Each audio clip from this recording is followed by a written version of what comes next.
Kekalahan timnas Indonesia dari Cina menjadi pukulan telak di tengah harapan publik untuk melihat performa yang lebih baik menjelang kualifikasi Piala Dunia 2026.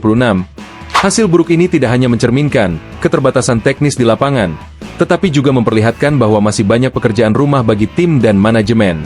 Kini, fokus Indonesia adalah laga yang lebih berat melawan Jepang.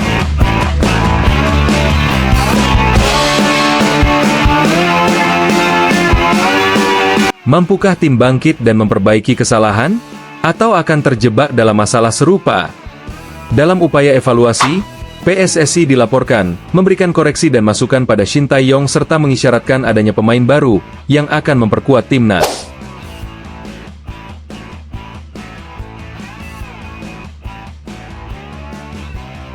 Langkah ini tentu menimbulkan pro dan kontra. Apakah masukan PSSI merupakan bentuk dukungan positif? Atau justru sebuah intervensi yang bisa mengancam keharmonisan tim dan mengganggu otoritas pelatih? Di tengah persiapan menuju pertandingan besar, Indonesia membutuhkan lebih dari sekadar taktik. Tim harus solid, mental kuat, dan manajemen harus bijak.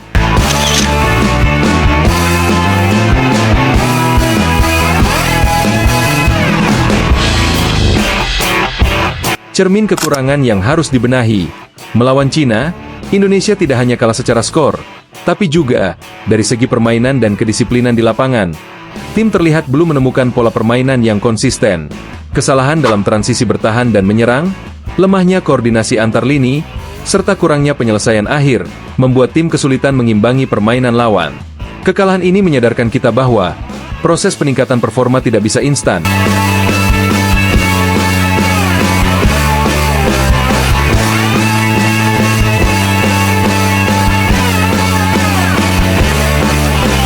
Meski pelatih Shin Tae-yong sudah membawa beberapa perubahan signifikan sejak memimpin tim, progresnya masih naik turun. Hal ini menunjukkan bahwa masalah mendasar dalam sepak bola Indonesia tidak hanya ada di level tim nasional, tapi juga terkait sistem pembinaan pemain dan struktur kompetisi domestik.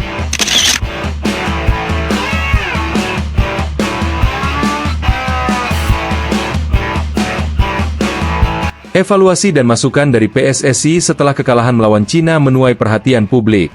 Keterlibatan PSSI dalam memberikan koreksi dan saran, bahkan bocoran pemain baru, bisa dilihat sebagai langkah proaktif untuk mendukung tim. Di sisi lain, ada kekhawatiran bahwa campur tangan berlebihan dapat mengganggu kinerja pelatih dan dinamika tim. Shin Tae-yong bukan pelatih sembarangan. Ia datang dengan rekam jejak dan pengalaman yang terbukti mampu membawa tim-tim underdog bersaing di level tinggi. Namun, jika PSSI terus-menerus memberikan tekanan dan campur tangan, ruang gerak pelatih akan terbatas. Hal ini bisa mempengaruhi atmosfer tim, terutama dalam situasi krusial seperti jelang laga melawan Jepang.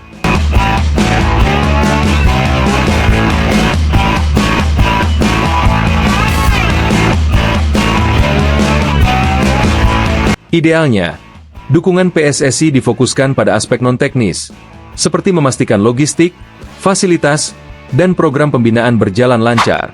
Tugas menentukan strategi dan pemain seharusnya tetap menjadi wewenang penuh pelatih.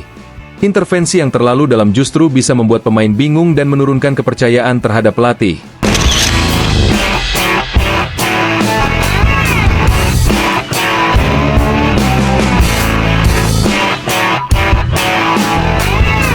Pertandingan melawan Jepang bukan sekadar laga biasa. Ini adalah ujian mental dan kualitas timnas Indonesia di bawah tekanan besar. Jepang dikenal sebagai tim yang solid dengan organisasi permainan dan kedisiplinan tinggi. Menghadapi tim sekelas Jepang, Indonesia tidak bisa hanya mengandalkan keberuntungan atau strategi defensif semata. Dibutuhkan konsistensi, fokus tinggi, dan mental yang kuat.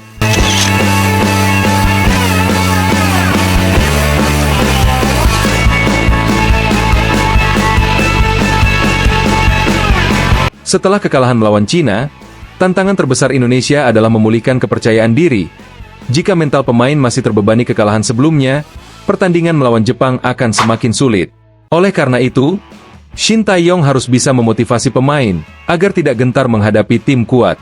Kemenangan mungkin terasa jauh, tapi performa maksimal dan semangat juang tinggi bisa menjadi pencapaian penting dalam proses pengembangan tim.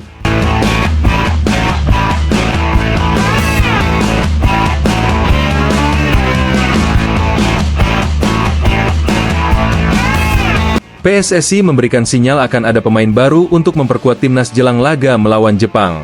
Pergantian pemain memang bisa membawa angin segar, terutama jika ada pemain yang performanya kurang konsisten. Namun, pergantian atau penambahan pemain bukanlah solusi utama. Fondasi tim tetap bergantung pada taktik yang diterapkan dan chemistry antar pemain di lapangan. Shin Tae-yong harus mampu memilih pemain yang benar-benar siap secara mental dan fisik. Bukan hanya pemain dengan nama besar, tetapi mereka yang punya dedikasi dan mental bertanding kuat untuk menghadapi tekanan.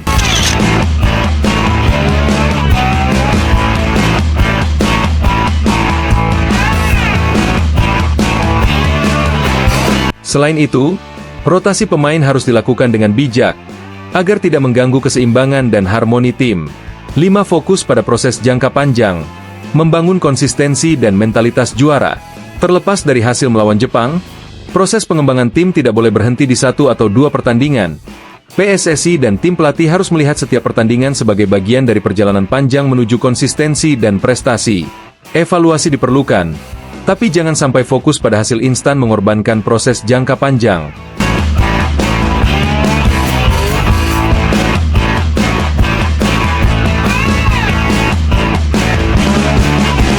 Indonesia butuh lebih dari sekadar kemenangan sesaat.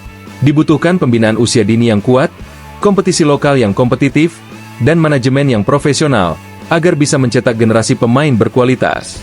Naturalisasi pemain bisa membantu dalam jangka pendek, tapi, tanpa pembenahan struktur sepak bola nasional, perkembangan timnas akan stagnan. Sinergi, kepercayaan, dan harapan menuju masa depan.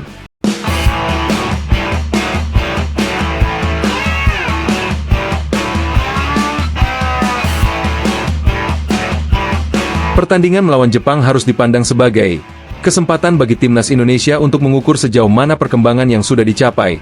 Kekalahan dari Cina menjadi pelajaran berharga tentang apa saja yang masih perlu diperbaiki. Namun, tantangan terbesar bukan hanya soal taktik atau strategi, tetapi juga bagaimana menjaga mental dan harmoni tim. PSSI dan Shin Tae-yong harus bekerja sama dengan sinergi dan kepercayaan penuh. PSSI harus berhati-hati agar dukungan yang diberikan tidak berubah menjadi intervensi yang bisa mengganggu otoritas pelatih. Pelatih harus diberi ruang untuk bekerja dan menerapkan visinya, sementara manajemen fokus pada pembenahan sistem dan dukungan non-teknis.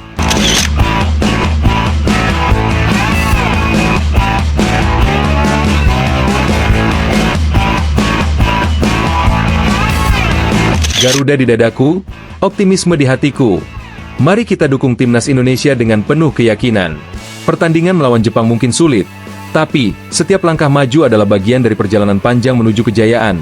Timnas Indonesia sedang dalam proses berkembang, dan kita harus tetap mendukung mereka. Bukan hanya saat menang, tapi juga saat mereka belajar dan bangkit. Bersama kita bangkit. Bersama kita melangkah menuju masa depan sepak bola Indonesia yang lebih cerah.